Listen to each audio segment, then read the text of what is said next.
স্বাধীনতা পূর্ব ভারতবর্ষ অর্থাৎ 1947 সালের আগের অবিভক্ত ভারতে সিন্ধু নদীর তীরবর্তী পাঞ্জাব ও সিন্ধ অঞ্চল দেশ ভাগের ফলে ভারত ও পাকিস্তানের রাজনৈতিক মানচিত্রে সীমান্তের দুদিকে ভাগ হয়ে গেলেও এই দুই প্রদেশ জুড়ে থাকা পৃথিবীর অন্যতম মরু অঞ্চলটি তো আর ভৌগোলিক বিচারে ভাগ হয়ে যায়নি, বরং ভৌগোলিকভাবে একটি মরুভূমি আজ ভারত পাকিস্তান সীমান্তের দুই দিকে দুটি দেশে ভাগ হয়ে থর মরুভূমি নামে ছড়িয়ে আছে স্বমহিমায়। আর বর্তমানে দুটি ভিন্ন দেশের অন্তর্ভুক্ত হলেও যেহেতু এটি ভৌগোলিকভাবে একটি মরু অঞ্চল, তাই সীমান্তের দুদিকেই এর আবহাওয়া, জলবায়ু, গাছপালা, পশু পাখি, জীবজন্তু ইত্যাদি সহ বাস্তুতন্ত্রের সকল উপাদান এবং এখানে বসবাসকারী মানুষজনদের জীবনযাত্রার ধরন, পোশাক পরিচ্ছদ, খাদ্যাভ্যাস, শিল্প সংস্কৃতি, জীবন জীবিকা ইত্যাদি সব কিছু প্রায় একই রকম। আজকের এই ভিডিওতে আমরা এই থর মরুভূমির ইতিহাস, ভূগোল, এর গাছপালা, পশু পাখি, জীবজন্তু এবং এই মরু অঞ্চলে বসবাসকারী মানুষজনদের জীবনযাত্রার সম্পর্কে কিছু কথা জেনে নেওয়ার চেষ্টা করব। আশা করি ভিডিওটি না টেনে সকলেই শেষ পর্যন্ত দেখবেন। ভিডিওটি দেখে ভালো লাগলে পৃথিবীর এবং পৃথিবীর গণ্ডি ছাড়িয়ে গোটা ব্রহ্মাণ্ড জুড়ে ছড়িয়ে থাকা এমন আরও অসংখ্য রহস্যময় স্থান কিংবা ঘটনার আরও অনেক ভিডিও পেতে অবশ্যই এই ভিডিওটিকে লাইক করুন আর চ্যানেলটিকে সাবস্ক্রাইব করে পাশে থাকা বেল আইকনটিকে ক্লিক করুন। মরুভূমি হলেও থর অঞ্চলের ইতিহাস কিন্তু বহু পুরনো।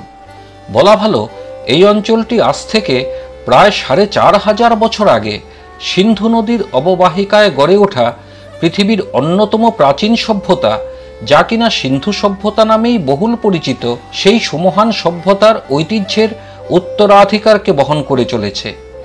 এই অঞ্চলেই একসময় ছিল হরপ্পা, মহেঞ্জোদারো, লোথাল, সুরকোতাদা, বানাওয়ালি, চানহোদারো, ধৌলাবিরা, রূপার প্রভৃতির মতো সব ইতিহাস খ্যাত প্রাচীন নগরী।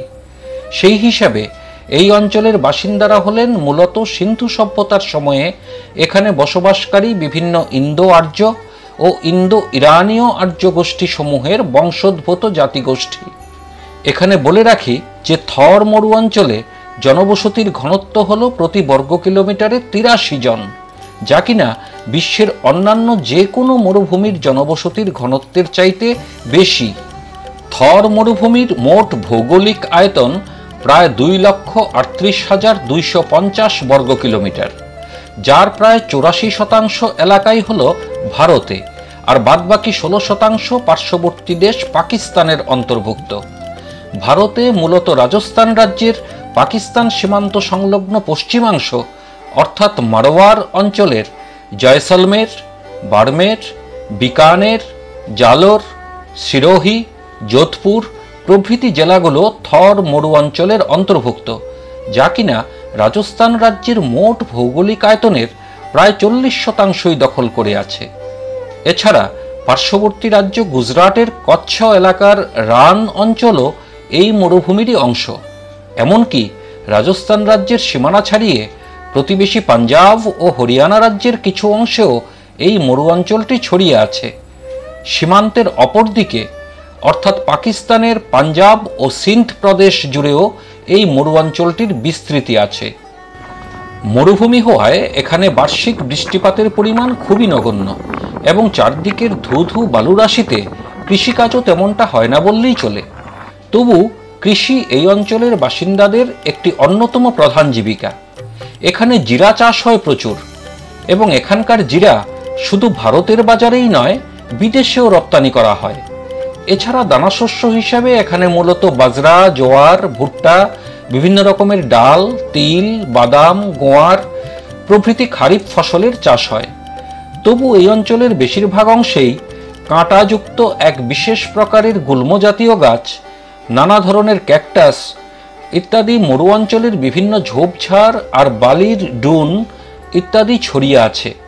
এছাড়াও এক বিশেষ প্রজাতির একাসিয়া গাছ, যা কিনা স্থানীয়ভাবে বাভুলকি পের নামেই বেশি পরিচিত, তা এই মরু অঞ্চলের প্রায় সর্বত্রই প্রচুর পরিমাণে দেখতে পাওয়া যায়। ফলে এখনো থর মরুভূমির বেশিরভাগ এলাকাই সেভাবে চাষাবাদের আওতায় আসেনি। রুক্ষ শুষ্ক মরু অঞ্চলে চাষের জন্য প্রয়োজনীয় যথেষ্ট পরিমাণ জলের অভাবই এর মূল কারণ। তবে এই মরুভূমির প্রায় সব জায়গাতেই প্ল্যান্টেগো ওভাটা নামে এক ধরনের ছোট ছোট গুল্ম জাতীয় গাছ প্রচুর দেখা যায়। এই গাছের বীজের ভুসি ইসফগুল নামে কোষ্ঠকাঠিন্যের ওষুধ হিসেবে বহুল ব্যবহৃত হয়। আবার খাদ্যাভ্যাসের দিক থেকে এখানকার অধিকাংশ মানুষই হলেন শাকাহারী, তাই স্বাভাবিকভাবেই এখানে শাক সবজির চাহিদা বেশি।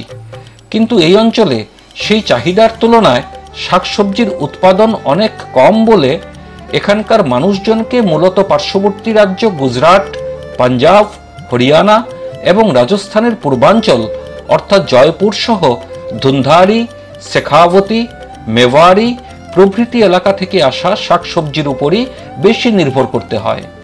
তবে কোনোভাবে প্রয়োজন মতো জলসেচের ব্যবস্থা করা গেলে এখানে চাষাবাদের ব্যাপক সম্ভাবনা রয়েছে। কৃষির পাশাপাশি এখানকার বাসিন্দাদের আরও একটি প্রধান জীবিকা হলো পশুপালন। এটি বলার অপেক্ষা রাখে না যে মরুভূমিতে গৃহপালিত পশু পাখিদের মধ্যে উটই হলো সর্বপ্রধান। মরুভূমির জাহাজ বলে পরিচিত এই উট যে শুধু এখানকার মানুষজনদের এক জায়গা থেকে অন্য জায়গায় যাওয়ার ক্ষেত্রেই একটি অন্যতম প্রধান মাধ্যম বা বাহন হিসেবে কাজ করে তাই নয়, কৃষিক্ষেতে লাঙল টানা থেকে শুরু করে মালপত্র পরিবহন সব কিছুতেই উট একটি উল্লেখযোগ্য ভূমিকা পালন করে থাকে। এছাড়া উটের দুধ ও মাংস দুই মরু অঞ্চলের বাসিন্দাদের খাদ্য হিসেবে ব্যবহৃত হয় এবং এর বর্জ্য রান্নার জ্বালানি এবং কৃষিক্ষেত্রে জৈব সার হিসেবে কাজে লাগে। এছাড়া উটের পশম থেকে কার্পেট, কম্বল, রশি প্রভৃতি ব্যবহার্য সামগ্রীও তৈরি করা হয়। উট ছাড়াও থর এলাকার বাসিন্দারা গরু, ছাগল ও ভেড়া প্রতিপালন করে থাকেন। এখানকার মানুষ রুক্ষ শুষ্ক মরুভূমির চরম আবহাওয়া ও প্রতিকূল পরিস্থিতিতে সুস্থ, স্বাভাবিক ও স্বচ্ছন্দে বেঁচে থাকার কঠিন জীবন সংগ্রামে অভ্যস্ত। তাই তারা খুবই পরিশ্রমী ও সুঠাম স্বাস্থ্যের অধিকারী হন। যেহেতু মরু অঞ্চল, তাই খুব স্বাভাবিকভাবেই নিত্যদিনের স্নান, খাওয়া, বাসনপত্র, কাপড় চোপড় ইত্যাদি ধোয়ার জন্য প্রয়োজনীয় জল এবং সর্বোপরি যথেষ্ট পরিমাণ পানীয় জলের সুব্যবস্থা করাই হলো এই অঞ্চলের মানুষদের জন্য একটি বড় চ্যালেঞ্জ। এখানকার গ্রামগুলোতে যথেষ্ট পরিমাণ জল জোগাড় করতেই মানুষের মূল্যবান সময় এবং শ্রমের একটি উল্লেখযোগ্য অংশ ব্যয়িত হয়ে যায়।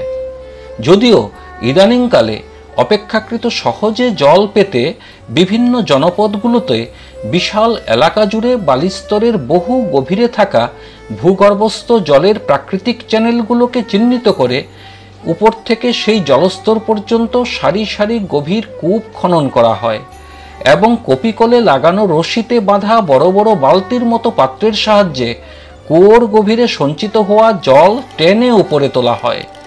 অবশ্য এই ক্ষেত্রেও জল ভরা পাত্রগুলোকে কুয়োর গভীর থেকে উপরে তোলার জন্য রশি টানার কাজে উটকেই ব্যবহার করা হয়।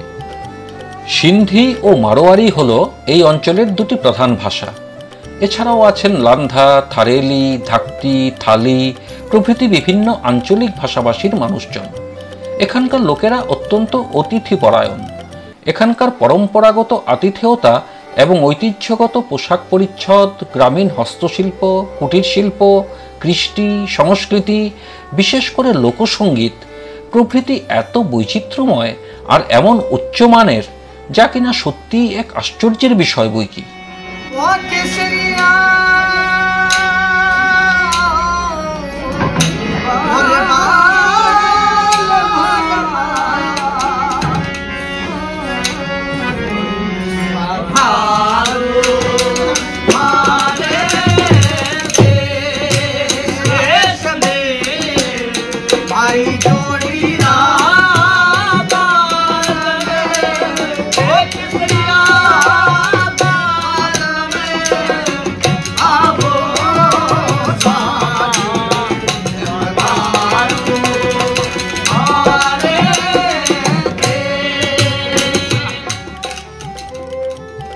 এখানকার পুরুষ মানুষেরা মাথায় কাপড়ের তৈরি এক বিশেষ ধরনের পাগড়ি ব্যবহার করেন, যা কিনা সাফা নামে পরিচিত।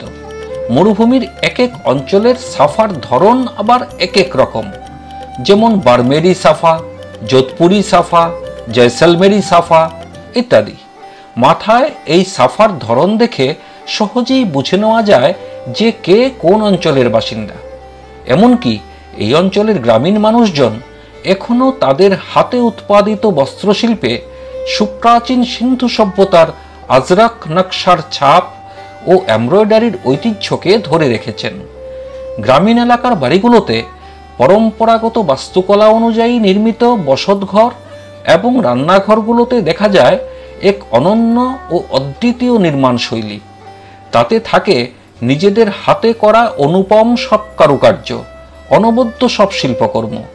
মাটির দেয়াল এবং মরুভূমির এক ধরনের গুল্মের শুকনো পাতার ছাউনি দেওয়া বিশেষ আকৃতির এই ঘরগুলো হয় এমনই যে দিনের বেলায় মরুভূমির তীব্র উত্তাপেও এই ঘরগুলোর ভেতরটা থাকে অনেকটাই আরামদায়ক। থর মরুভূমি এর সমৃদ্ধ জৈব বৈচিত্র্যের জন্যও বিখ্যাত। এই মরু অঞ্চলের অন্তর্ভুক্ত রাজস্থান রাজ্যের দুটি জেলা জয়সলমের ও বাড়মের জুড়ে মোট ৩,১৬২ বর্গ কিলোমিটার এলাকা নিয়ে ১৯৮১ সালে গড়ে উঠেছে দেশের অন্যতম বৃহৎ অভয়ারণ্য ডেজার্ট ন্যাশনাল পার্ক। এতে প্রচুর চিঙ্কারা হরিণ, শেয়াল, মরু শেয়াল, নেকড়ে, হ্যাজহগ, বিশেষ প্রজাতির মরু বেড়াল, স্যান্ডগ্রাউঞ্জ, তিতির, বিটার, লার্ক, স্রাইক্স, বিশেষ প্রজাতির পরিযায়ী সারস, ম্যাককুইন্স বাস্টার্ড, হাওয়ারা বাস্টার্ড, বিভিন্ন প্রজাতির ঈগল, বাজ পাখি, টিকটিকি, ভাইপার ও ক্রেইট প্রজাতির বিষধর সাপ প্রভৃতি পশু পাখি ও জীবজন্তু প্রচুর পরিমাণে দেখতে পাওয়া গেলেও এখানকার মূল আকর্ষণ হল বিরল প্রজাতির লুপ্তপ্রায় দি গ্রেট ইন্ডিয়ান বাস্টার্ড পাখির উপস্থিতি। এই ডেজার্ট ন্যাশনাল পার্ক নিয়ে আমরা পরবর্তী কোনো ভিডিওতে আরও বিস্তারিত জানার চেষ্টা করব। থর মরুভূমির প্রায় সর্বত্রই ছড়িয়ে আছে অসংখ্য ঐতিহাসিক ও দর্শনীয় সব পর্যটন স্থল। এখানকার যোধপুর, জয়সলমের, বাড়মের, বিকানের, ওসিয়ান, পোখরান প্রভৃতি শহরগুলোতে যেন থরে থরে সাজিয়ে রাখা আছে একটির চাইতে একটি আকর্ষণীয় সব দর্শনীয় স্থান আর কীর্তির ডালি। এগুলোর মধ্যে উল্লেখযোগ্য কিছু হল প্রখ্যাত চলচ্চিত্র পরিচালক সত্যজিৎ রায় নির্মিত ছবি সোনার কেল্লা খ্যাত জয়সলমের দুর্গ, গাদিসার লেক, নাতমলজি কি হাভেলি, সালিম সিং কি হাভেলি, পাতওয়ান কি হাভেলি, বড়াওয়াগ, জৈন মন্দির, কুলধারা গ্রাম, Sam dune, Jaisalmer war museum, Longewala war memorial, fossil park, Mehrangarh দুর্গ, Rao Jodha rock park, Phool Mahal palace, Junagarh palace, Junagarh দুর্গ, লালগড় প্যালেস, রামপুরিয়া হাভেলি, গজনীর প্যালেস, দেবীকুণ্ড সাগর, বাড়মের দুর্গ, কিরাদু মন্দির, জালোর দুর্গ, তোপখানা, এমন আরও কত কি। তারা একবার ঘুরে আসবেন নাকি থর মরুভূমির সাজানো বাগান? আর হ্যাঁ, সেখানে গিয়ে এত কিছু মণিমুক্তা রত্নরাজির স্বাদ নেওয়ার ফাঁকে বাড়মের জেলার গাদ্রা রোড গ্রামে বিভিন্ন শুকনো ফল আর বাজরার গুঁড়ো দিয়ে ঘিতে ভেজে তৈরি করা আন্তর্জাতিক খ্যাতিসম্পন্ন সুস্বাদু ও পুষ্টিকর গন্ধকা লাড্ডুর স্বাদ একবার চেখে দেখতে যেন ভুলে যাবেন না। বন্ধুরা, তাহলে আর দেরি কেন, চলুন ঘুরে আসা যাক থরের মরু চরাচর। তবে তার আগে আজকের এই ভিডিওটি আপনাদের কেমন লাগলো তা অবশ্যই নিচের কমেন্ট বক্সে জানাতে ভুলবেন না। আর ভিডিওটি ভালো লাগলে পরবর্তী ভিডিওগুলো পেতে অবশ্যই এই ভিডিওটি লাইক করে চ্যানেলটিকে সাবস্ক্রাইব ও বেল আইকনটিকে ক্লিক করুন। সবাই ভালো থাকুন, সুস্থ থাকুন, সঙ্গে থাকুন।